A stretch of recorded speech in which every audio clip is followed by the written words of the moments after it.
So we're now going to take a very quick tour of the impairments that ADHD is producing. And then at the end of that, I will talk specifically about recommendations that we often convey to adults and their families on how one might try to address these difficulties. I can't guarantee that you'll be able to address all of them, but here are the things, at least in the States anyway, that people are implementing in order to help adults with ADHD. By the way, I should have showed you this earlier. These are my sources of income, so you can see if I have any conflict of interest. I have a ton of conflicts, so I'm conflicted with everybody at this point, but I do work for all the pharmaceutical companies in the US and Canada. Okay, the prevalence of adult ADHD very quickly is about 4.5%. 3.5% worldwide. It's actually more common in developed than undeveloped countries, but that has to do with survival rates of children. And we see ADHD varying across age, sex, social class, and so on, so it's not spread evenly across the population. But by adulthood, the normal 3-to-1 ratio seen in children of boys to girls has begun to become much closer, suggesting that there may be something about female ADHD that's a little bit later to manifest itself, or at least to begin to produce impairments than we see in male ADHD. Eventually, by adulthood, they are equally severe. And by the way, our studies of women with ADHD show that there are very few differences between men and women with ADHD that are not due to the normal differences between men and women in general. So any differences we find across all of our control groups, not just specific to the ADHD group. There's very little that is specific to ADHD in women. And I say that because there are books on the subject in the trade literature that have made claims to the contrary, but which are not based on any scientific studies. Female ADHD is not a qualitatively different disorder from male ADHD, but it does have, as we will see, some differences in impairments that are likely to be due to the ADHD, and that has to do with role divisions in society.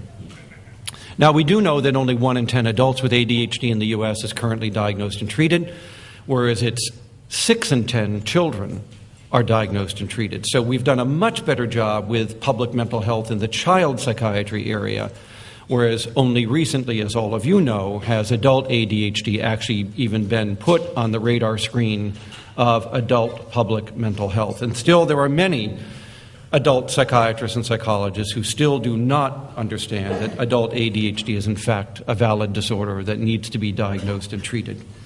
Now, over the next hour, I'm going to show you a variety of impairments as they stack up in adult ADHD, and we're going to look at each of these specifically, and then we're going to talk about how best that these might be managed. I don't know why that middle one hasn't come in yet. There it is. It was in order to be salacious, that's why. Nevertheless, notice what's happening here. As the child moves on to become the adolescent, to become the adult, there is this piling on of deficits that we see. And that's simply because the more domains in which you have access to, the more likely you are to become impaired in that domain. 5-year-olds don't drive, so driving can't be an impairment for them. But it can be once you get to, at least in the U.S., 16 years of age. Now, I'm going to be sharing with you the results of my own research, specifically a very large study, one of the largest ever done to date, on adults with ADHD. This was published last year in my textbook on adult ADHD that you see here. Kevin Murphy was my colleague on this study, and it took us 7 years to do this study because this is a very thorough, in fact, it is the most thorough evaluation of impairments related to adult ADHD ever published. We looked at 146 adults diagnosed in our clinic with ADHD. Most importantly, we compared them to a psychiatric control group. It's easy to compare adults with ADHD to normal adults and get massive differences. But what we want to know is what's specific to ADHD. What is it that ADHD does that other disorders that we see in outpatient clinics, anxiety disorders, depression, relationship problems, personality disorders, drug use problems, what is ADHD doing that's specific, that's not necessarily seen in those other disorders? So this was a groundbreaking study because it's one of the few studies that has a control group with other disorders. And for the sake of science, that becomes extraordinarily important. So here's our control group. These were adults who came to the same adult outpatient psychiatry clinic at our medical school. This was an ADHD adult clinic, and these people came because they thought they were ADHD, but they weren't. Turns out that they had other disorders, and you can see that the vast majority of them had anxiety or mood disorders. Doesn't mean those two can't go together, by the way. Many adults with ADHD have them. It means that we found ADHD not to be present in the lives of these individuals. Their problems were entirely accounted for simply by the other disorder. Now, when we interviewed these patients, and from here on out you will see 3 bars on every graph. You will see the adults with ADHD. That'll always be the first bar. You will see the clinical control group and then the general population control group of adult volunteers in our study. And what you see here is that both of our clinical groups were quite impaired, as they should be. I mean, after all, they're being referred for assistance. There better be some problem in life, work, home, relationships, school, whatever, because no impairment, no disorder. In case you're wondering, where does ADHD begin and a sparkling personality leave off? It's where impairment begins, and impairment is in a major life activity. Now, I want you to notice something here. Although there's a couple of areas where these two groups are close, in most of these areas, adult ADHD is a more impairing disorder. Now, this is based on self-report. We also interviewed them and others who knew them well about their childhood years, and the differences become even more startling here, because you can see that even as children, these people are self-reporting much greater impairment across these various life activities than is the case for other psychiatric disorders. What you're going to see is the same pattern in every slide, which is going to allow us to conclude that ADHD is one of the most impairing adult outpatient disorders seen in mental health clinics today. More impairing than anxiety disorders, depression, relationship problems, and other difficulties for which people seek outpatient treatment. Not as impairing in inpatient disorders, such as bipolar disorder, psychosis, schizophrenia, and so on, or even adult autism. Those are very severe disorders, but certainly more impairing than the traditional outpatient disorders that most people, in primary care in particular, would feel comfortable managing.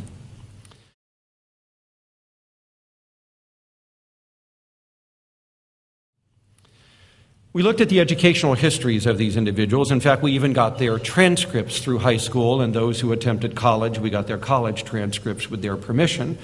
And although I can't go over every little tidbit that we found in the histories of these individuals, you can read my book on adult ADHD for all of those findings. You can see here what we found. Education was the most impaired domain if you had ADHD. And although ADHD is going to interfere with other major life activities, this is the big one. And there's a good reason for that if you just hark back to this morning's lecture. Education, more than any other aspect of life, requires deferred gratification. And deferred gratification is what ADHD can destroy.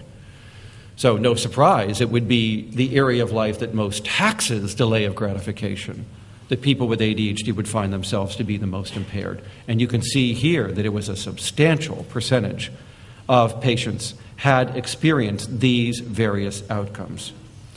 We found that a third of our adults with ADHD never finished high school, which is 3 times the U.S. average of failing to complete compulsory education. So that alone is a very telling statistic, because the cost to a community if an adolescent doesn't complete high school is $375,000 to $500,000 U.S. That is what the community will lose in extra wages, extra taxes paid, extra value to the community, and increased dependence on social and other services that are provided by the community. I dare say the cost would be higher up here because you provide more services than we do.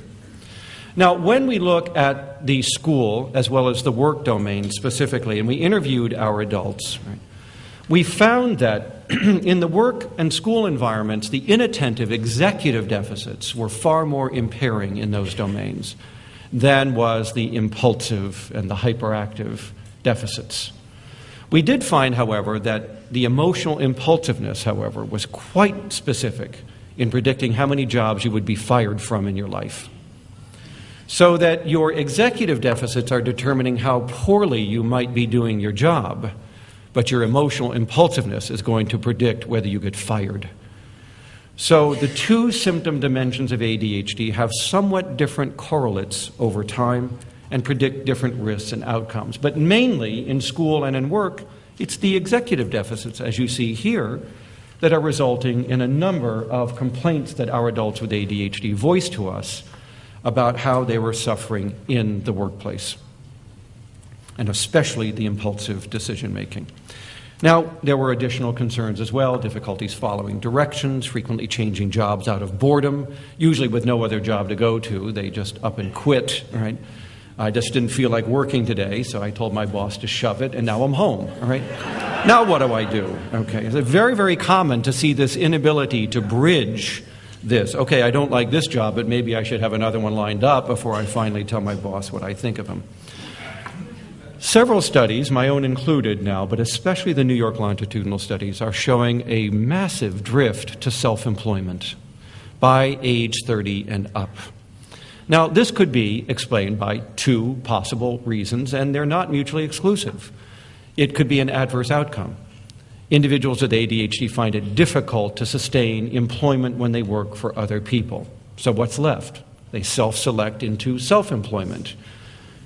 On the other hand, it may be that self-employment is a positive niche because you can be your own boss, you can set your own schedule, you can work during your peak levels of attention and arousal. We know that adult ADHD delays the normal diurnal rhythm by about 3 to 4 hours. So adults with ADHD are more likely to report afternoon and night times as their most productive time, whereas normal individuals, that is the general population, I use the word normal loosely, but the general population usually finds that the morning to early afternoon hours are their peak hours of activation. So whatever the reason may be, self-employment may allow a flexibility, a forgiveness, a latitude that is not provided when you work for other people and you have to adhere to their demands, their schedule, their hours, and so on. And also, let's not forget that in self-employment, the consequences are very near. And as we explained in the last lecture, the closer the consequences are, the better you do. If you're self-employed and you don't work, you don't eat. If you work for other people, you can slack off a little bit and still get that check at the end of the week. So there may be something about the way consequences occur in these forms of employment that may be beneficial to the adult with ADHD. We just don't know, but certainly we are beginning to see a rise in the area of self-employed activity in about a third of our adults with ADHD. And of course, we've mentioned the problems with organization and self-discipline and, emotional impulsiveness. But now research in Europe and here has begun to put specific consequences or costs on adult ADHD in the workplace. For instance, in Mannheim, Germany at the university, a study was just done that shows that if you have adult ADHD, you are less likely to be productive in the workplace about 22 days a year more than other people. You can put a cost on that. That actually produces a detrimental effect on the workplace and your employer. Our adults with ADHD were interviewed about problems they might be having in the workplace, and you can see what we found here. Adults with ADHD complain much more across most of these areas of workplace difficulties than did adults in either of our control groups. Particularly, look at the one about quitting a job out of boredom. I just don't care for this job anymore, it's not very interesting, I'm out the door. 2 to 2.5 times more likelihood of changing jobs, and changing more jobs. That was a percentage, not a frequency measure. The frequency measure is even greater. And so if we start to put costs on this, you will see here that there's at least a 4 to 5% reduction or more in overall productivity, 2 times the rate of sick leave, 2 times the rate of accidental injuries in the workplace. And the cost to the employer per year is going to be about $4,000 to $5,000 US of decreased productivity in the workplace. You add that up, that gets to be a lot of money. That is billions of dollars. So no surprise, we are now seeing in the U.S. that large employers are beginning to take adult ADHD more seriously in trying to identify it, and some of them are trying to get help for these employees. Others are simply trying to identify what the risks are. You may not be aware of it, but the U.S. Army screened everybody who enlisted for the first 6 months of 2008 for adult ADHD. The reason? because they believe that it has a negative effect on technical school training. And they need to know that, and they need to know whether shifting these people into different occupational areas, known as MOs, in the military would be better and less costly. Technical training is a very, very expensive part of military enlistment for the Army, and they are now looking at the impact of adult ADHD on this aspect of training. This is all simply to indicate that big employers are beginning to see the writing on the wall and start to take adult ADHD more seriously. So the two areas that we found to be most impaired in our adults were school, followed by work.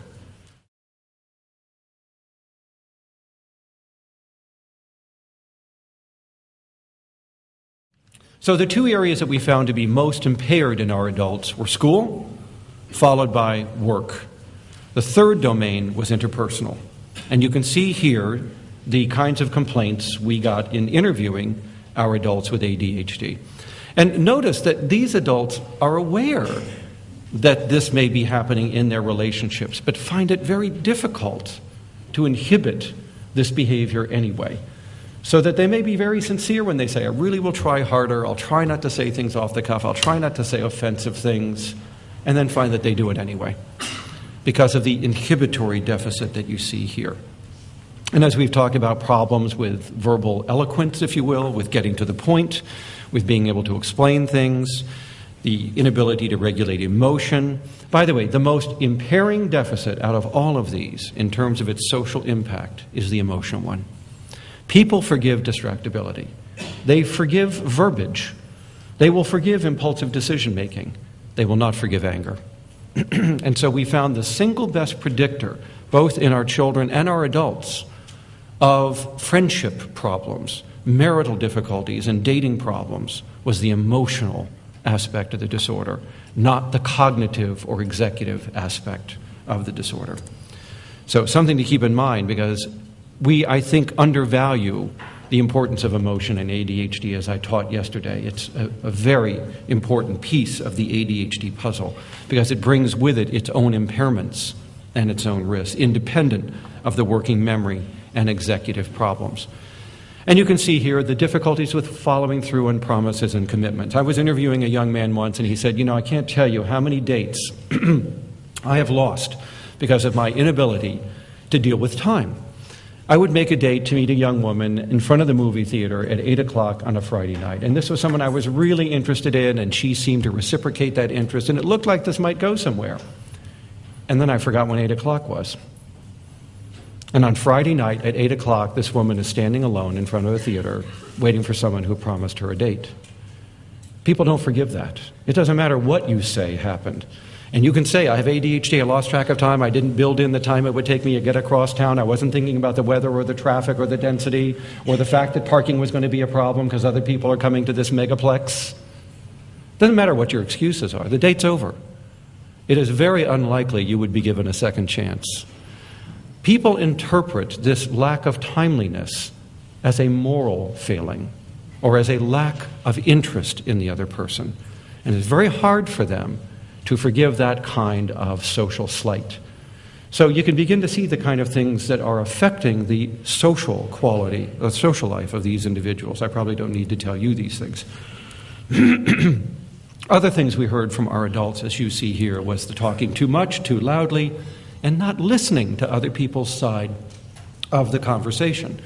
The spouses we interviewed, the married partners of our adults with ADHD, often said that they felt unappreciated, unlistened to, that the conversations tended to be one way, largely the adult ADHD to someone else, and not a lot of reciprocity and turn-taking and sharing. And this, too, can contribute to relationship dissatisfaction. So just something to pay attention to here. This is one that most adults with ADHD don't seem to appreciate, but those of us who deal with them certainly do. And that is the social stickiness, the inability to take social cues and to terminate the interaction when it's most appropriate. This is that perseverative behavior we talked about.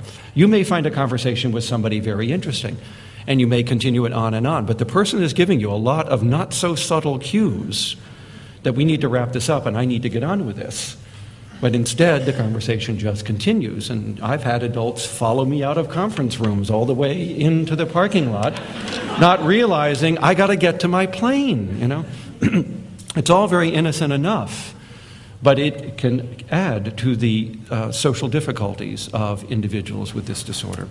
So you can see some of the things we've already talked about here. Now, one of the things that our group was one of the first to discover, probably because we're all perverts, but we looked at sexual activity in our children growing up, and then again in these clinic-referred adults as well. And we found exactly the same pattern. They mapped onto each other beautifully. There is no increase in sexual deviance among people with ADHD, not as teenagers growing up and certainly not as adults. What there was this striking pattern of risk-taking, seen in having sexual encounters earlier than other people did, about a year earlier, starting their sexual lives, their sexual intercourse. We found that they were far less likely to employ contraception because they tended to have impulsive encounters with other people. Even if they were in a committed relationship, they were 5 times more likely to have had affairs outside the relationship on impulse than other people were likely to do. If you have more encounters sexually and you don't use contraception, well, the result is babies. And so there was a 9 to 10-fold increase in having had a teen pregnancy or having initiated one as the father or had one as the mother. 38% of our boys had had a baby before 19 years of age and 68% of our girls. So we were among the first, and it's now been documented in 3 other studies, that having ADHD results in starting your family nearly 8 years earlier than the general population, sometimes 10. Most people wait until their late 20s to early 30s these days to begin having children. People with ADHD tend to have their children quite young, and their children with ADHD go on to grow up and have their children quite young. So we have shown in our longitudinal studies this is a cross-generational effect. Starting to have children when you may not be necessarily ready to have children or to be able to support them in the way that you would like to do so. By the way, teen pregnancies are very costly to society. They are some of the highest risk pregnancies of all pregnancies. And so it's no surprise that there is a huge economic impact of these adolescent pregnancies. So we have now found that the single best predictor of who's going to have a teen pregnancy is ADHD. So my friend Eric Mash at Calgary has now gone into homes for unwed mothers and screened all of these teenage pregnant girls and is finding a nearly 8-fold increase in the prevalence of ADHD in these homes. It's probably even higher than that because he's using self-report, and self-reports of ADHD are not reliable until you're about 30 years of age. Most of our follow-up studies have found that people growing up with ADHD have a very limited awareness of their ADHD and often have a positive bias about their lives and their functioning that doesn't really resolve itself until they get into their 3rd or 4th decade of life, when they start to agree with other people about how serious their impairments actually are. But prior to that time, most of the kids we followed into adulthood in their late teens and 20s did not see themselves as having a disorder or symptoms of a problem. It wasn't until they hit their late 20s to early 30s that they began to wake up and smell the coffee and realize that much of what was happening in their life was the result of this disorder that could no longer be denied. And we still see this even in adults after 30, this somewhat positive, illusory bias about how well versus how poorly they're functioning in certain areas of life. So for this reason, don't be surprised if when you see a clinician, they will want to interview someone who knows you well. And that is to make sure that we are detecting the degree of the disorder accurately, whether it's interviewing parents, siblings, friends, partners, spouses, or just looking for the paper trail of impairment in your life. It needs to be corroborated.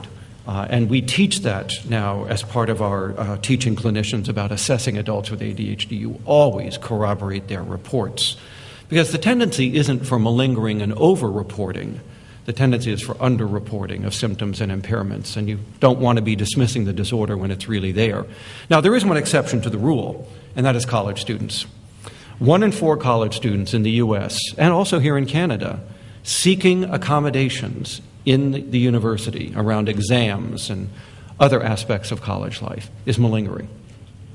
So we teach people, if you work in a university counseling center and these college students are coming in, 1 in 4 is faking the disorder.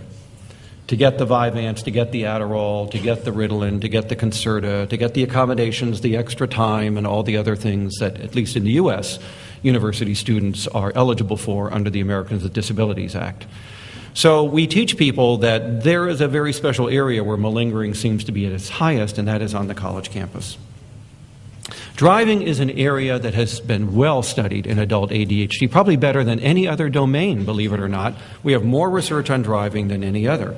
And when we look at driving, we see that even at operating the vehicle itself, even at this very basic cognitive motor level, we see differences between ADHD and the general population. Poor steering, not able to keep the car in its lane as well as other people. Whether that's inattention or the motor coordination or both, but there is a little bit of veering with the vehicle, and we even pick it up in our simulators. Also, very poor reaction time to critical events that happen around the individual. I had a $100,000 simulator for a while that I was using to assess adults with ADHD, and we were able to pick up all of these very minute differences in just how they maneuver the vehicle. One of the things that was striking that I haven't seen other people talk about so much, but we saw it in our simulator firsthand.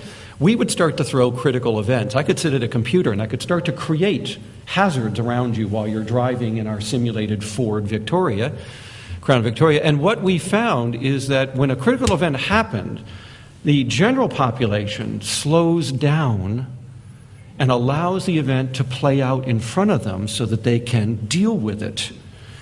The individuals with ADHD were likely to have a critical event, and their reaction was, get the hell out of here.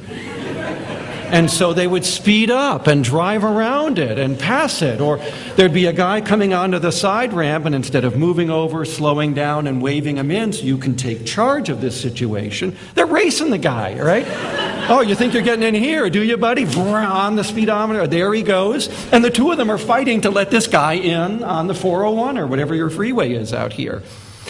We would have pedestrians walk out in front of them, and they would veer and go up on the sidewalk. Instead of just braking for a moment and allowing the guy to pass, it was like, I can't be bothered with this. Get out of my way, up on the sidewalk. No wonder that one of my dissertation students, Tracy Richards, showed that road rage is a very common problem in adult ADHD driving. This use of the vehicle to express anger at other people and to coerce other people if you've been frustrated while you're driving. So that's something to keep in mind as well, and it was very much predicted by the emotional dimension of ADHD. In one of our studies, we took our adult drivers out for an hour around the city of Milwaukee with a driving instructor who had a 55-page checklist of driving behavior. Two of them quit. And the rest rated the drivers as being extraordinarily impulsive, and several of them recommended that the people have their licenses revoked. We're not going to do that because it was a research project, but nevertheless, it is palpable, these driving problems. This is not subtle in what we see about the driving in these individuals. And of course, we also found when we interviewed their parents that these children had taken the cars of their parents even before they were licensed to drive. Even at 14, 15, the parents would go out. There'd be a vehicle left there with a set of car keys, and the kids would go joyriding with the vehicle. As a result of all of these problems with driving, people with ADHD have 2 to 3 times the accident rate of other drivers. They have more crashes in their career, and they have more speeding citations as well. And the accidents they have are nearly 3 times as bad in terms of the damage caused and the injuries to other people. So this is not trivial. This is a very severe area of impairment produced by this disorder. So no surprise, over the first 8 years of their driving careers, they had their license suspended 3 times more often than other adults are likely to do. This is unmedicated. In fact, everything I'm telling you is unmedicated. Okay. Yes. Oh, no. We're going to talk about that. Okay. So I want you to appreciate that while driving is a very boring area to discuss in an audience like this, this is a very life-threatening area of adult functioning. Some of our patients are now doing jail time for vehicular homicide because of their killing other people. A case in January in Atlanta is a young 17-year-old girl off her Adderall on the weekend, as some pediatricians are still want to do. By the way, that's out-of-date practice. We don't do drug holidays anymore. But this young lady was off her medication, out joyriding and text messaging while she was driving, and she hit a pedestrian, and she killed him. Now, no court in the U.S. has ever used or allowed ADHD to be used as an excuse for homicide, for for negligence in this case. So she's doing 8 to 10 years now for this particular, and I have other patients in Massachusetts who are doing much the same thing. So I just want you to appreciate that this is a serious area of impairment that needs to be treated. So serious, in fact, that the Canadian Pediatric Association has now recommended that if pediatricians in your country see a teenager whose ADHD is at least of moderate severity, they are compelled to medicate that teenager while they start their driving career. It is something with which I handily agree because, you see, this struck my life. It will be 3 years ago, July the 25th, when at 2 o'clock in the morning, I get a call from the state police in upstate New York in the Adirondack Mountains telling me that my twin brother with ADHD is dead. And he has died in a car accident. And he is off his medication, he had been drinking, he was speeding, he was out joyriding at about 10 o'clock at night on a dirt road in the Adirondack Mountains, a dirt road that can only tolerate about 25 miles an hour. He was only doing 40, and he should have survived the accident. But you see, my brother never wore a seatbelt, and he didn't drive particularly safe. And he was usually highly distracted. He was a musician, and he usually had music playing in the car as well. We don't quite know what happened. What we do know is that as he descended through a turn, he rolled his vehicle, and he was thrown out and crushed. And so I can speak personally to the adverse outcomes that the effect of ADHD can have in people's lives on driving. My brother isn't the only one to die in an accident from their ADHD. A study published just a month ago shows that if you have ADHD, you are 3 times more likely to be dead before you're 43 years of age. So this is a life-threatening disorder, and most of that, at least in the earlier years, is coming through accidental injury. In the later years, it's going to come from 2 other sources.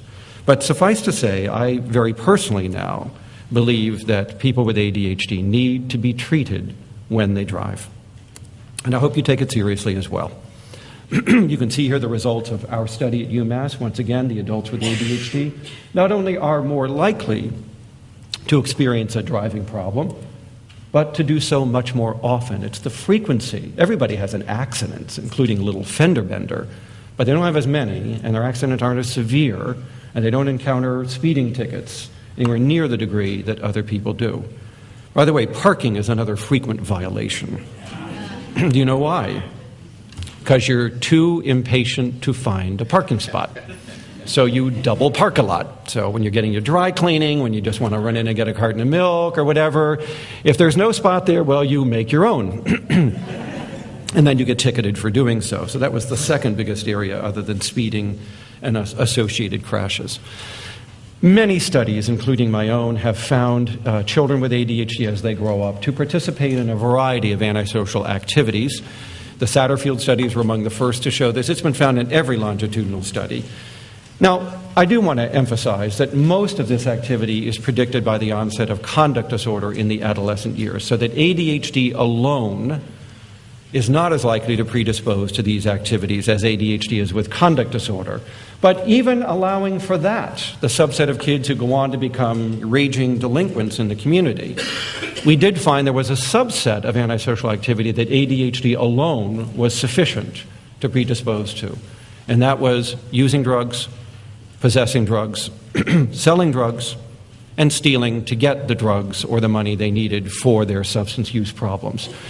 So while you may think of these as largely victimless crimes, which for the most part they are, there is a set of antisocial activities that ADHD alone does predispose people to. But as far as the violent crimes, the muggings, the rapes, the fire setting, the carrying and using weapons, the bar fights, and so on, it's pretty much determined by whether or not you also had developed conduct disorder when you were young. ADHD alone was not a predictor of these sorts of things. And by the way, it wasn't just in their adolescent or adult years. This is going back below age 12. And you can see here, the black bar is higher than the other bars in terms of frequency with which these individuals were likely, not frequency, but rather the percentage with which they were likely to have engaged in these encounters. Now, this is whether or not you've ever used a particular drug, and of course there's not an awful lot of differences here across these bars, except you see cocaine and LSD. But that's because this is, did you ever once try these things? And even the general population tries some of this stuff. So do people with other psychiatric disorders. It's the frequency that separates the adult with ADHD. So let me tell you the 3 drugs of choice that we found were problematic for most of the adults we saw. Nicotine was number 1. ADHD in adulthood predisposes to nicotine addiction. Why? Because nicotine treats ADHD. In fact, we have 3 drug companies now that are exploring variations of the nicotine molecule as the next wave of drugs for treating ADHD. The problem they're having is that when they split off the part of the molecule that is addictive, it also tends to be the part of the molecule that is also beneficial. So they still have some work to do, but there are drugs in the pipeline that are nicotinic receptor drugs. So we find that when teens with ADHD start smoking for the various reasons people start, whether it's peer influence or to be cool or because some celebrity is doing it, they will rapidly accelerate their reliance on nicotine because they self-medicate. It does treat their disorder, but they're treating their disorder with a highly addictive and carcinogenic drug. But it does work. And so one reason we find that they are predisposed to nicotine use is that it does help them. But alcohol was the second best drug that they were using in terms of its frequency, okay? And alcohol is not a form of self-medication. It does not help ADHD. It actually makes it worse because the initial phase of the biphasic effect of alcohol is disinhibition. So that when you first start drinking, the effect on the brain is disinhibitory. Only when you've consumed enough alcohol does it become sedative, but its initial effects are a releasing effect. You've already got somebody with an inhibition deficit, you can expect to see a lot of disinhibition in the first phase of alcohol use. So we found that mainly the adults with ADHD were drinking for the same reason that other adults were drinking excessively, and that is that alcohol narrows the scope of time. The more you drink, the more you live in the now. And alcohol has this wonderful telescoping effect on our sense of time and the future. So probably the reason they're doing it is to forget. They've had a lot of trouble, they've had some failures, and they start to use alcohol to just block out all of the rest of that life and just kind of live in the moment, here in the bar, peeling the label, off the Bud Light, and kind of enjoying the company. You know, it's a means of forgetting your problems, but it's certainly not self-medication. The third drug of choice, which we believe acts the same way that alcohol does, was marijuana. Adults with ADHD were using marijuana far in excess of other adults. Even if they hadn't developed a dependency or an addiction to it under the DSM rules, they were still using it much more frequently than other people do. Again, probably to help with their coping of their lives, of failures and other problems that they might be experiencing. Now, we were the first study to do complete physical exams on all of our adults with ADHD, including urinalysis and lipid profiles. And what we found in the life course of these individuals was a growing risk for primary care health disorders. And you can see it here across the board. Sleeping problems, difficulties with medications. By the way, medical is the illegal use of prescription drugs. So across the board, their lifestyle and their health risks were becoming increasing concerns to them and to us the older that they were getting. So we found there was an increased risk of accidental injuries, even in adult life, that was producing medical problems for them. We also found that there was a drift toward a more couch potato, leisurely lifestyle, that people with ADHD were more likely to allow visual media to be sources of distraction in their lives, whether it's text messaging or cell phoning or video gaming or watching television.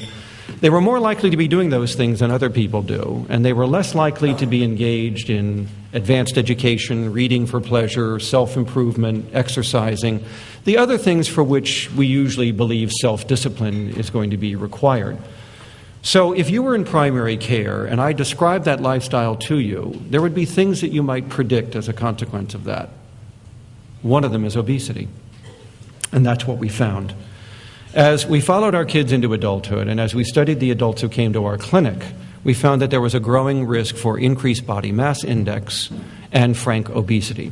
In fact, there are now 3 studies that have found that women with ADHD have a markedly higher rate of bulimia, the impulsive eating disorder. Not anorexia, not the restrictive kind, but the impulsive kind, the binge eating, purging, that is often the case with bulimia. 16 to 22% of adult women with ADHD are bulimics. So there are eating disorders that are associated with this, and whether you're male or female, there is a growing risk of obesity problems in these adults, not with all of them. And by the way, this is the first generation we've seen that. Earlier follow-up studies did not document that, but it may have to do with the availability of fast food over the last 20 to 40 years as becoming more and more ubiquitous in life. The impulsive foods that are there all the time and can be garnered very easily may be contributing to this. It's not clear. We did find that there were more dental problems in our adults, that they were less likely to be engaged in preventive medical and dental care, leading to difficulties. My brother was a classic example of that, allowing his teeth to become so badly decayed that he developed infections and damn near killed himself a few years earlier than he finally did because of sepsis. One of his teeth had become so infected that he had to be treated for a systemic infection that had developed. You can die from infected teeth. So they seem to not take the steps to engage the preventive aspect of medicine, the annual visits to the physician, the 6-month dental cleanings, and so on. Some of this has to do with financial differences. As we found, adults with ADHD weren't earning quite as much money as other adults in our studies.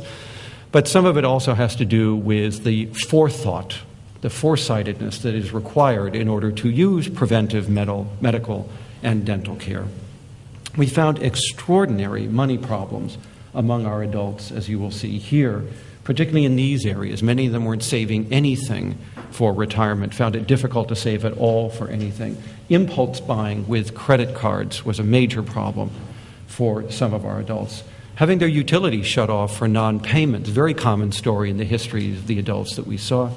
And then, of course, having their cars repossessed, which you don't see here, was another aspect of these financial problems. So no surprise, when you give impulsive people access to money and credit, you may find that they don't necessarily manage that as responsibly or as well as they should. Finally, as you see down here, we are the first study to document a growing risk for coronary heart disease. ADHD predisposes to CHD, making it a public health problem, not just a public mental health problem. In fact, we also now have data to show that it's going to predispose to cancer if it's not treated because of the increased smoking and drinking and poor nutrition. On top of that, of course, the problems with weight. It's easy to see how those would contribute to risk for coronary heart disease. And even at as young as 27, we are showing that young people with ADHD have a marked increased risk for heart disease, even at this very young age, than do people in the general population. So we have now written in our book that ADHD, if it is left untreated, will probably shorten an individual's life expectancy. We have several studies that attest to that. Let me explain one to you. There's a life course study that was done in California that followed thousands of individuals from birth to death and documented the death by all causes, and found that the single best predictor from childhood onward that beat out all other predictors of life expectancy was childhood impulsiveness. The more impulsive you are as a child, the shorter your life is going to be. Now, they classified impulsive people as falling in the bottom 25% of their population. And they found that it had shortened the life of these individuals by 8 years. That's the lowest 25%. ADHD is the most severe, 5%. So it doesn't take a genius to see that if being in the lowest quartile shortens your life by 8 years, being in the lowest 5% is probably shortening it even more. So we are now arguing that adult ADHD, if left untreated, is a public health issue, not just a mental health issue. We studied the offspring of our adults with ADHD because it's a genetic disorder for the most part, as I explained this morning. And we found what everybody else has found, including the Montreal Children's Hospital study of adult ADHD and all other studies of families with ADHD. 40% of the children that had been born to our adults with ADHD had ADHD themselves.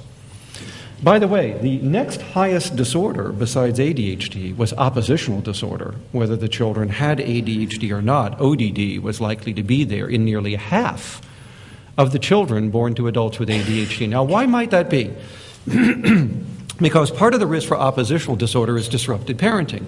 Parents who use consequences inconsistently and impulsively, and parents who use high rates of expressed emotion with an individual. And all of those would be predicted if we knew that a parent had adult ADHD. We would expect them to be more impulsive, more emotional, less consistent in the way they manage their children. And so, no surprise, we would see ODD as a correlate of this parenting pattern, not just the genetic risk for ADHD as well.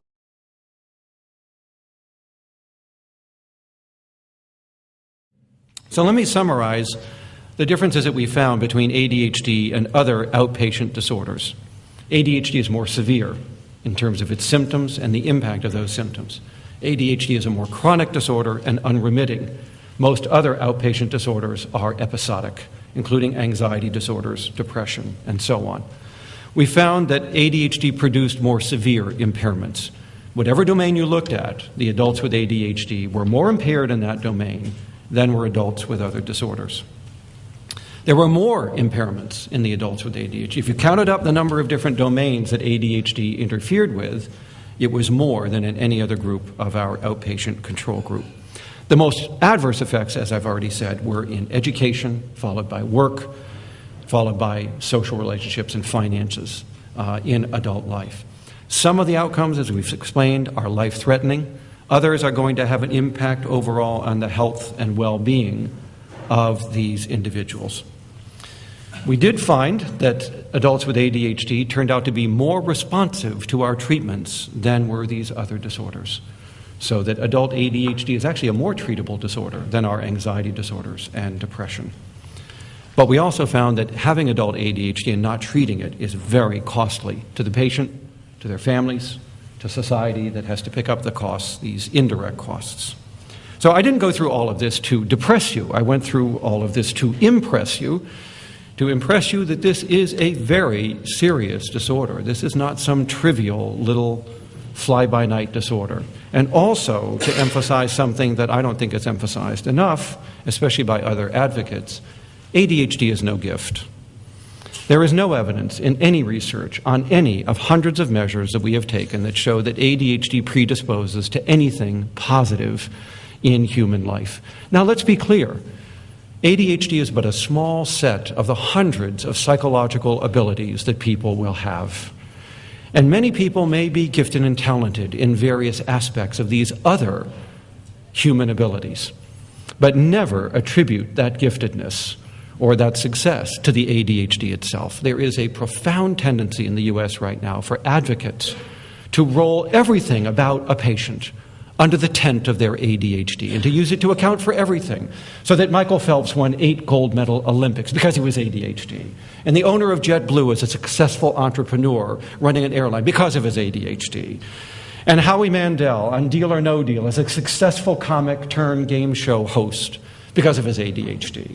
And Ty Pennington on Extreme Home Makeover is very successful at destroying and rebuilding houses for other charitable purposes because of his ADHD. None of this is true at all. These people are successful because they have other attributes in which they are gifted, but in no way does ADHD predispose to any of the things that I have mentioned. If so, we would have seen it.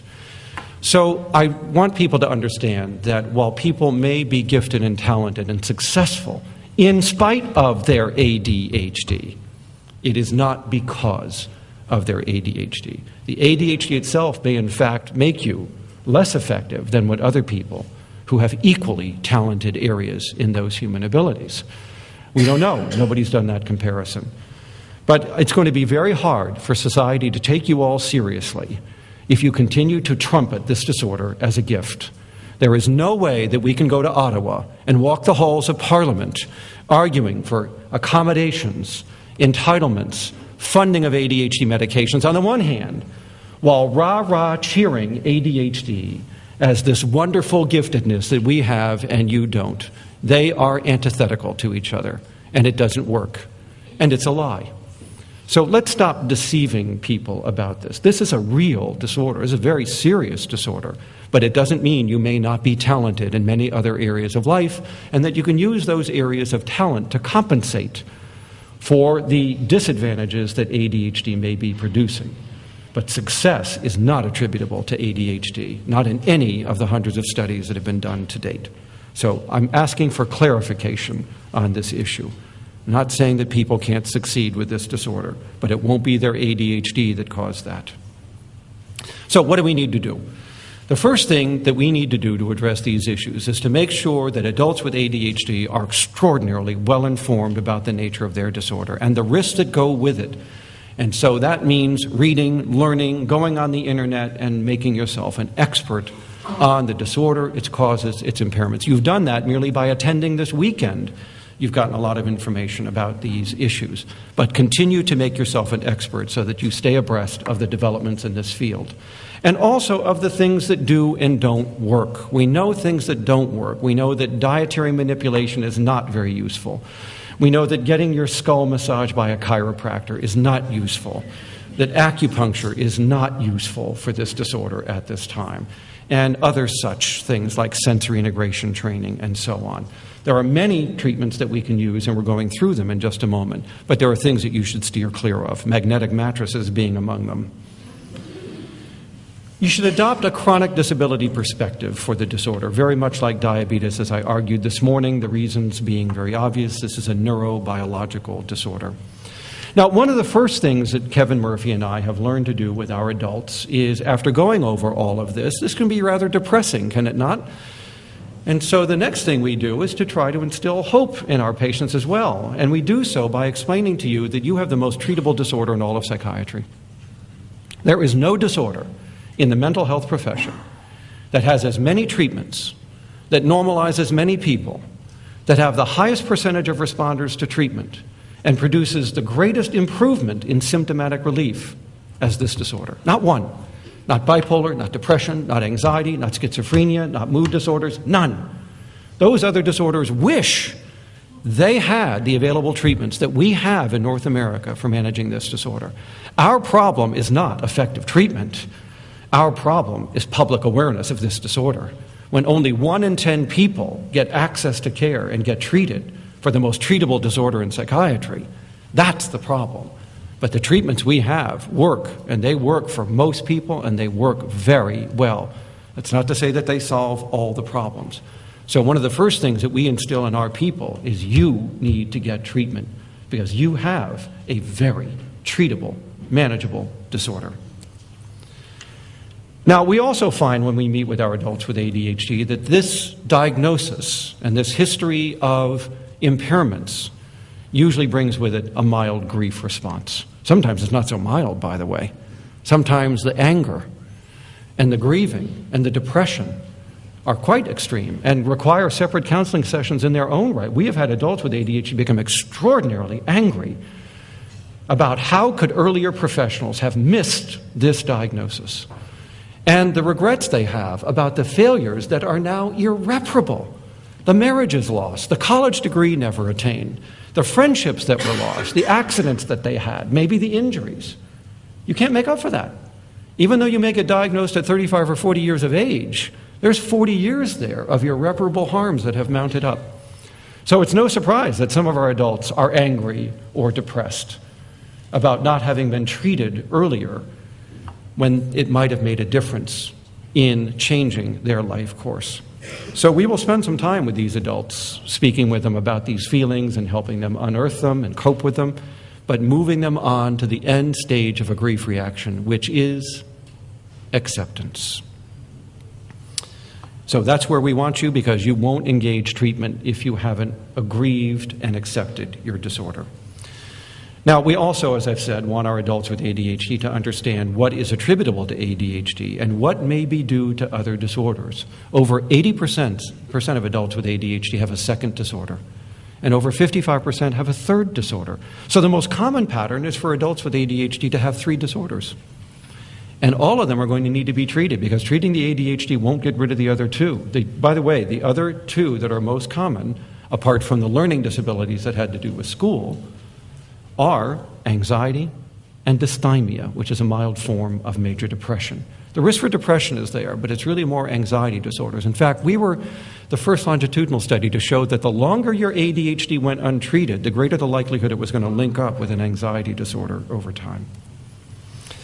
We also want the partners, the spouses, the family members of adults with ADHD to learn about the disorder, to understand its neurobiological underpinning, in order to do, if only one thing, and that is to remove ADHD from the realm of moral judgment.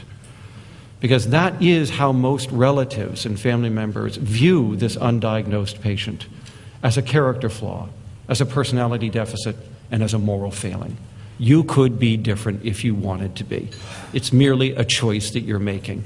And we need relatives and partners and spouses to understand this is no choice. This is this disorder. And in doing so, we hope to pull it under the realm of the medical and mental health sciences, and therefore under the realm of compassion and a willingness to assist the adult with ADHD, as opposed to the realm of judgment.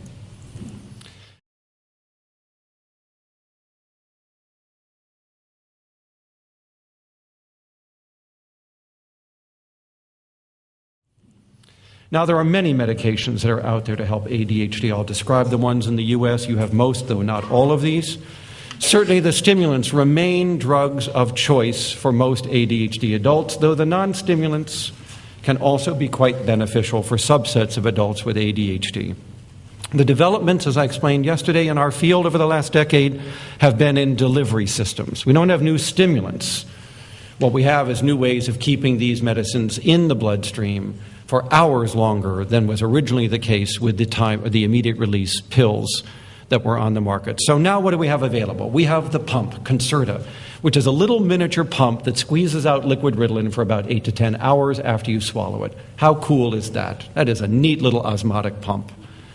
We have the time-release pellet system. This is Adderall XR and Focalin XR and the other time-release forms, the pellet system. These are little time-release pellets, and some dissolve now, some in an hour, some in 2, 3, 4, 5, 6, 8 across the day. By the way, there was a slight difference between the two delivery systems in when they reach their peak. So if you encounter problems more in the morning hours, the pellet system is a little bit better. It's releasing more medication in those earlier hours. If you experience more problems in the afternoon toward the early evening hours, the Concerta pump system seems to be a little better because it's releasing more of its agent late into that afternoon day. But across the day, both are pretty good, and both delivery systems last about 8 to 10 hours. The next development was the skin patch, which I don't believe you have, and this is Daytrana. This is methylphenidate in a patch that you can wear on a hip or a shoulder, and you absorb your drug through the skin. And the only thing you have to remember is to take the damn thing off, because you won't go to sleep if you don't. So the patch needs to be removed several hours before the anticipated bedtime. But the nice thing about the patch is you can make it last as long as you want. It isn't like the other pellet and pump systems. It doesn't have a built-in time decay in it. So if you happen to need to stay up a little later at night or need to be driving for a longer purpose into the evening hours, you just keep the patch on for longer hours. Maybe at some point you'll get the patch up here. I don't know. But we have it available in the U.S. It's also good for kids who can't swallow pills. Finally, last August was invented a brand new category of drug. And it is called a prodrug. And this is Vyvanse. Vyvanse is an amphetamine, but it's a non-abusable amphetamine, which eliminates one of the biggest social concerns we have about these drugs, was their abuse liability. And this drug cannot be abused. And you have to understand the structure of the drug to understand why, because what a little company over in Albany, New York did was to take amphetamine and lock it up with a chemical called lysine and bonded them together. And what does that do? It means the amphetamine cannot be activated.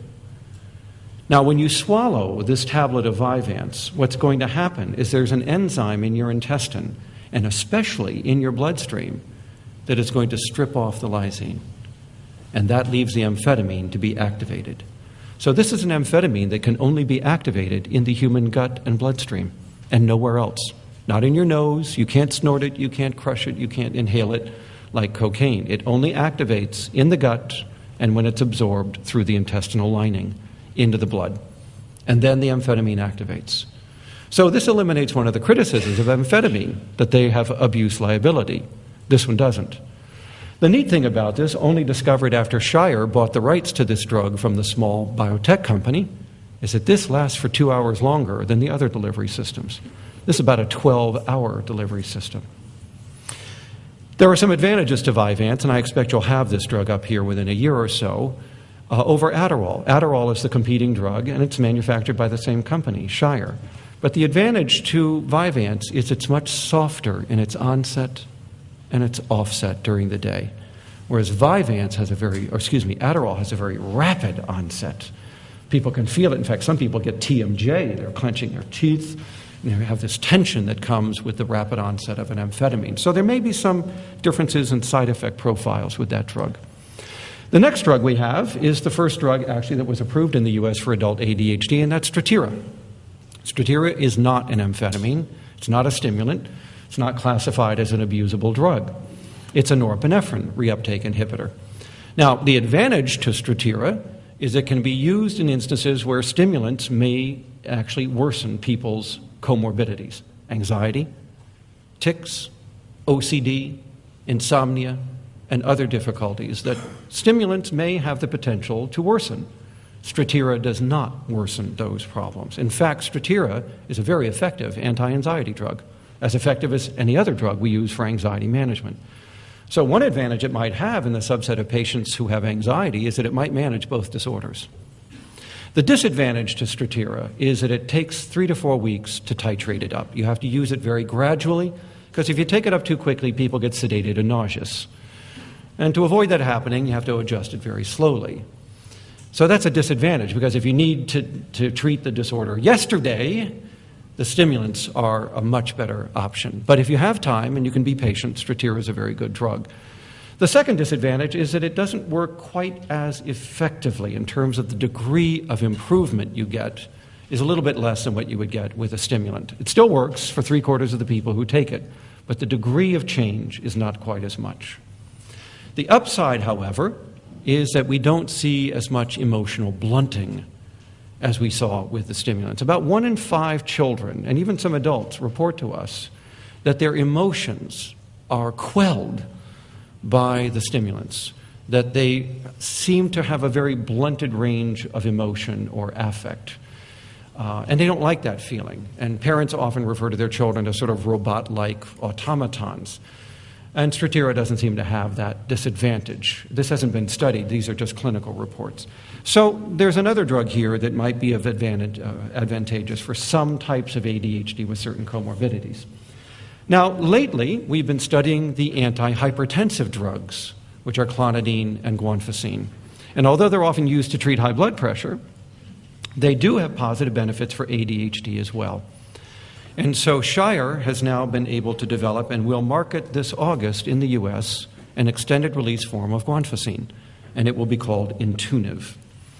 So we're going to have an antihypertensive drug on the approved list for treating children and adults with ADHD.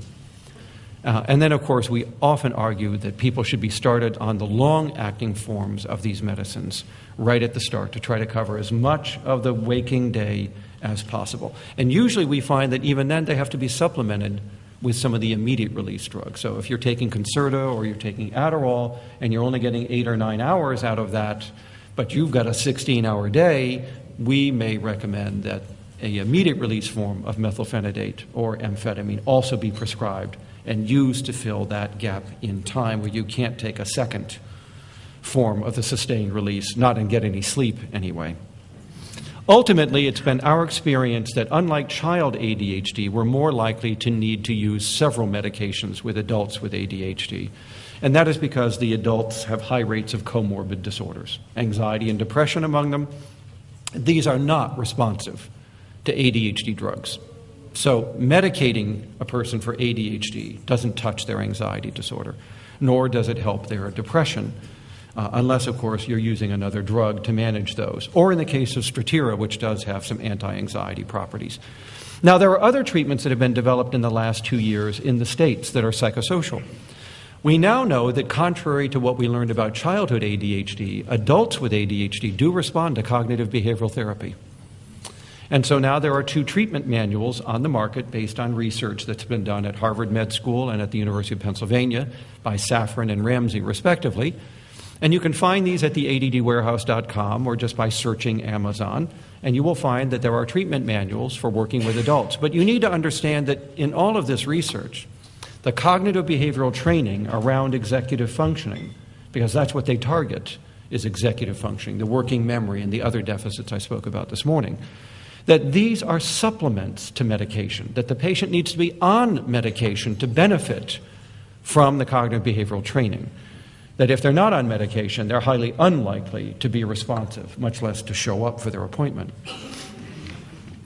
One of the best things that we have found adults can do, in addition to going through these cognitive training programs, getting on medication, is to find other people in life that you can use to make yourself accountable to each day for the work or the goals or the other things that you have promised that you are going to get done or that you're trying to accomplish that day. Whether it's in the workplace, whether it's in the college environment, whether it's in your marriage or elsewhere, you are much more likely to adhere and complete a task if you commit to doing it in front of others and make yourself accountable to them for meeting with them several times a day in order to see how you're doing in meeting those goals.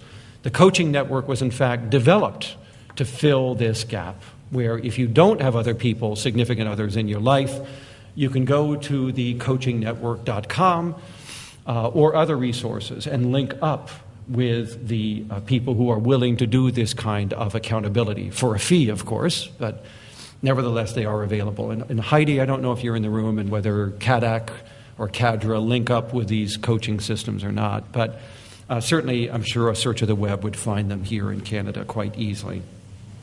The next thing we need to do with adults with ADHD is to help them down-regulate their reliance on legal and illegal substances. Whether this is putting them through smoking cessation programs, which, by the way, they are not likely to respond to if they are not medicated for their ADHD. We have now found that you've got to treat the self-regulation disorder before they can benefit from these detox programs. So that is what we try to do, whether it's with a stimulant, whether it's with atomoxetine, but they need to be on medication before you try to detox off of these other drugs. Obviously, getting assistance with time management and organization. If you live near a major metropolitan area, which clearly the Toronto area is, you will find in the yellow pages people who specialize in professional organization and time management. And we have linked our adult clinics up with these individuals where we teach them about adult ADHD, and they accept our referrals of people who want to go and have an expert come out and reorganize your office, your job, your work life, your house, whatever it may take in order for the flow of work to be better suited to the ADHD part of your life. These are people who, with appropriate training, can be quite useful in advising you on how to make your life better organized and your time management more successful. Now, with young people, we have found it necessary to reevaluate them for ADHD-friendly occupations, because some occupations are not real friendly to adult ADHD. Others may have started out being friendly, and then you get promoted. And the promotion brings with it a greater responsibility, and with that, we see a greater impairment. An example was a young man that we were working with a computer company in Massachusetts, who was Salesman of the Year for New England for this computer company. Loved it, out all the time, driving around New England, meeting with customers, making sales. Had a great organized OCD secretary to follow up on the paperwork. Just did wonderfully, making a ton of money on commission. So good they promoted him. He became district sales manager. Do you know what a district sales manager does? He sits in an office all day long and tracks the sales of the agents in the field. And he could not stay in that office. So they're ready to fire him. So we said, you can either be medicated for your ADHD, and maybe you might be able to make it in this job, or you might just ask for a transfer back to the field. Better you have a job and be successful than have no job at all. And so sometimes we not only reassess the job, we ask you to maybe take a shift in the nature of the job to make it a little bit more ADHD friendly for that individual. Obviously, in the U.S., we have laws now, the Americans with Disabilities Act, that require that your employer make reasonable accommodations for your disorder. You cannot be fired if there has been no reasonable accommodation made. If there has been one and you're still not doing the job, you can be fired. But the word is reasonable. Right? Now, the other side of that coin is you have to tell your employer that you have the disorder and prove it with documentation. A lot of times that goes very well. Many employers are sensitive and compassionate and wish not to be sued. Others, however, will take this the wrong way, and they don't want you here anymore. And so they will go through any hoops they need to document your failures and to make superficial adjustments that they declare as reasonable. But their ultimate goal is to fire you. So we do not tell adults with ADHD to go running down the hallways of all of their employers' places, screaming about their ADHD and how wonderful it is, because in some instances that comes back to bite you. It requires some careful forethought, discussion with a professional, understanding the nature of that workplace, maybe doing a little research about previous accommodations that employer has or has not made before one actually discloses the ADHD. Now, for our adults with ADHD who are living with other people, cohabiting, or married, we often find that some short-term marriage counseling or relationship counseling is in order. Gina Paris spoke about this, I believe, here yesterday. If she didn't, she has one of the best books published just a month ago on this aspect of adult ADHD. It's called Is It You, Me, or Adult ADHD? And it is a book for spouses, partners, others who must live with the adult with ADHD, and how to readjust your relationship and your home life to accommodate the adult with ADHD. It's an extraordinarily well-written book. I highly recommend it to you. I'm sorry. Yes. Can I interrupt? Gina Pierre is presenting this afternoon. Oh. We just found out this morning, last night, she won 4 book awards for that book. Thank you, Heidi. Hey, how great is that? Okay. Wonderful. Well, see? Yeah, she's here, right on site. But some counseling, in addition to just reading a self-help book, is usually necessary, partly for information, partly to teach the partner or spouse about ADHD, and also to handle any other issues, because some of the issues are not ADHD related. I mean, let's face it, some of us can be jerks in our marriages, and being a jerk has nothing to do with being ADHD, and we're going to have to deal with our jerkiness with our partners. So that needs to be dealt with as well, along with the other comorbidities. Now, time doesn't permit me to go through each and every recommendation. I wanted you to have these in your handout. So the next 3 or 4 slides are simply a list of common sense adjustments, changes to the workplace, changes to the school, changes to the relationship, or to your home life that you may find helpful in adapting to the executive deficits that we have spoken about. So I just wanted you to take these with you, because we're just not going to go over these, and nor is there a need to, because these are quite, I think, self-explanatory.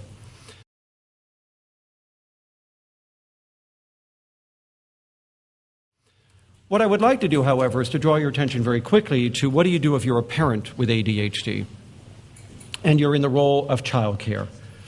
And we're now realizing that your ADHD poses risks, not just for you, but for your offspring as well. So here on these 2 slides are just some suggestions for what you might want to think about as adjustments that can be made to your parenting in order to compensate for your own ADHD. And that includes letting the non-ADHD parent deal with time-sensitive issues such as schoolwork and meetings and doctor's appointments with your child, where you will be less likely to keep those appointments. Making sure that the non-ADHD adult is consulted before you engage in punishment of your children, to make sure that you have bounced off what you're about to do on someone who may be less emotional than you tend to be in your use of punishment with your children. And to make sure that if you are driving your children anywhere and you have ADHD, you are medicated while you are driving, or you allow the non-medicated partner to chaperone or chauffeur, that is, your children around to these various places.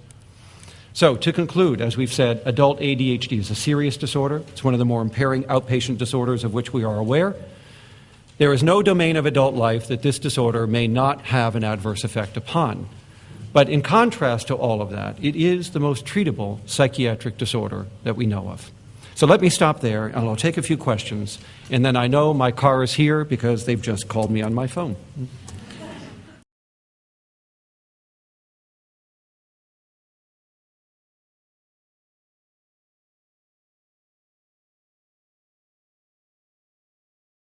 It does. So does all alcohol exposure. Alcohol is one of the top 3 toxins that a woman can consume during a pregnancy that creates an added risk for ADHD. In fact, if you drink any amount during your pregnancy, your risk is going to go up about 3 times that of what it would have been otherwise. The more you drink, the more you are malforming the frontal cortex of the affected fetus or baby, and that's going to lead to a high risk for ADHD. ADHD is very high among fetal alcohol syndrome babies, but doesn't have to be full syndrome. It's exposure. It's a dose-response relationship. The more alcohol consumed, the greater the risk that something detrimental is happening. Tobacco smoke is even worse. 10 cigarettes a day or more appears to be the threshold. If you're smoking a half a pack or more during your pregnancy, you are increasing the risk of ADHD in the offspring by that act alone. So there are these toxins that do lead to this. Yeah.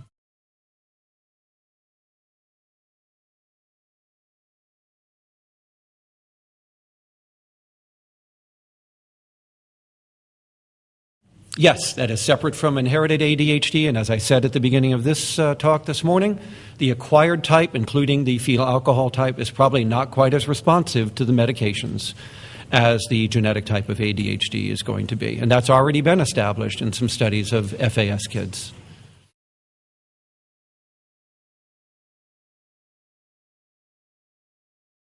Okay.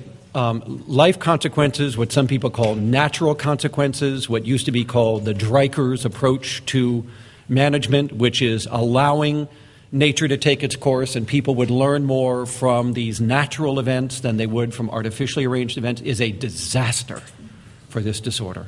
Absolute disaster. And that is because the most salient consequences are delayed consequences. And a delayed consequence is no consequence if you have this disorder.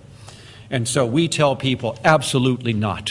If a principal tells you that your child needs to fail in high school in order to wake up, smell the coffee, and get it right, find another high school or educate this principal about the true nature of this disorder. That is a ridiculous recommendation. I mean, that's like saying that someone needs to be hurt in a car accident and then they'll wise up and drive safely. Not going to happen. So we need to make sure that artificial consequences are injected into these gaps in time where these natural consequences accumulate in order to, as we said, increase the accountability, to tighten up the consequences so that they don't drift toward these more heinous, more severe natural delayed consequences, whether it's school failure or grade retention or injuring somebody with a car or dying yourself in an accident or these other longer-term adversities that we've spoken about here. The management of ADHD is the arrangement of artificial devices and prosthetic accommodations to prevent secondary harm. It is precisely the same rationale for the management of diabetes. Managing diabetes does not cure diabetes. What it does is to prevent all of the other things that are going to happen to you if your diabetes isn't managed every day. And those are appropriate reasons in their own right to manage a disorder, even if the management is not curative of the disorder. It is the prevention of secondary harm. So no, natural consequences are not good consequences. They're often too little, too late, and sometimes irreparable.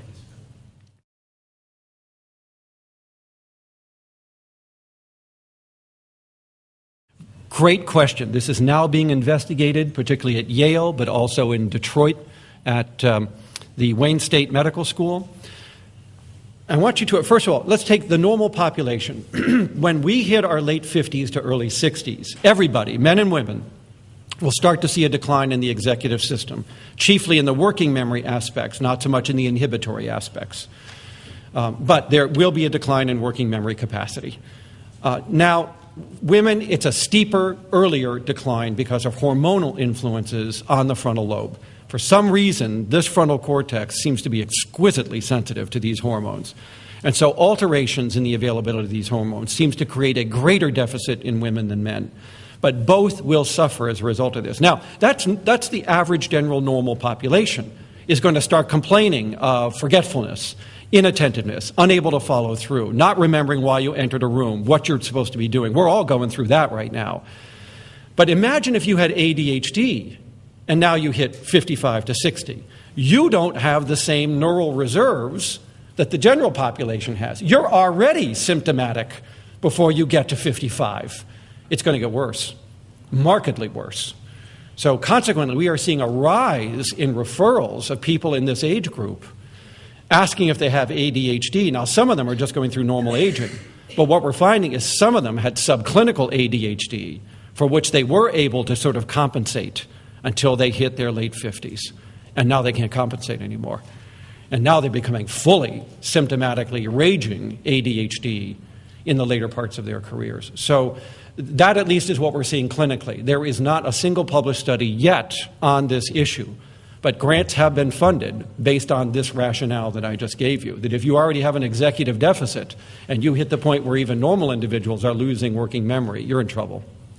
So I think that's going to happen.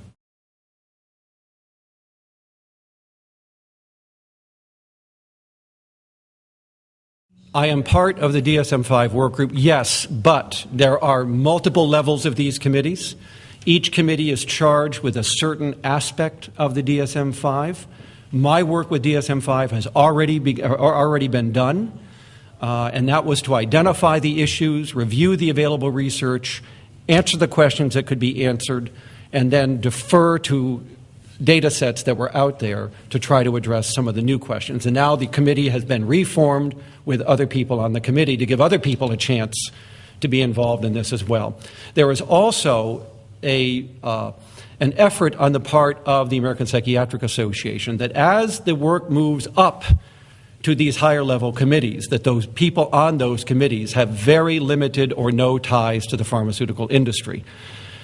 And as you saw, I do. So I will not be involved at those higher level decision making. I happen to disagree with that decision, but I fully understand why the APA wants to retain an arm's length distance from big pharma, because they've been criticized so far for being involved with pharmaceutical companies. So am I involved? Yes. Will I be involved in the future? Probably no further.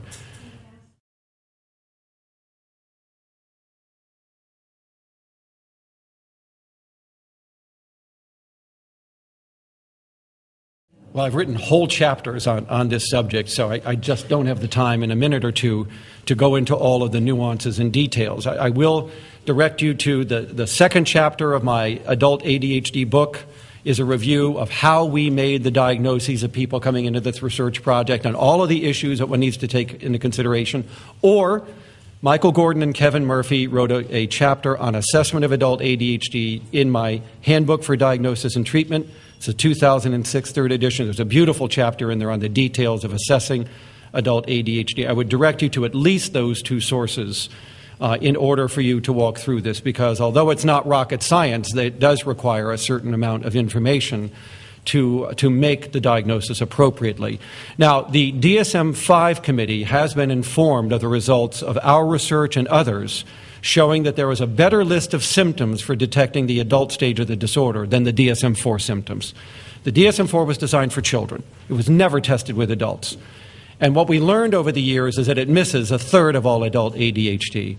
And so we spent 7 years under an NIMH grant testing 91 new symptoms for adults to find out which were the best. And it turned out there were 9. And those are in my adult ADHD book. I can send them to anybody who would like to have them. And we are teaching clinicians that in addition to the DSM-4, you need to be reviewing these 9 symptoms because they are better than the DSM-4 is at picking up the adult stage of this disorder.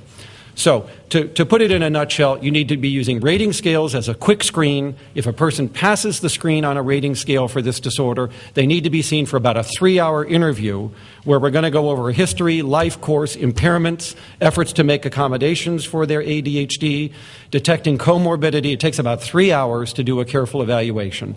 Then we're also going to get the paper trail, the school records if available, whether or not your mom saved your report cards, your driving records, your criminal records. We're going to be reviewing all of this as a means of establishing how impaired you are from this disorder. And then, of course, we're going to go over your strengths as well, because we may need to call upon those to compensate for your ADHD. And usually at that point, combined with expert knowledge of differential diagnosis, how is ADHD different from bipolar and borderline, then you reach a diagnosis. But I just don't have time to go into all of the details of that. Please check out those resources.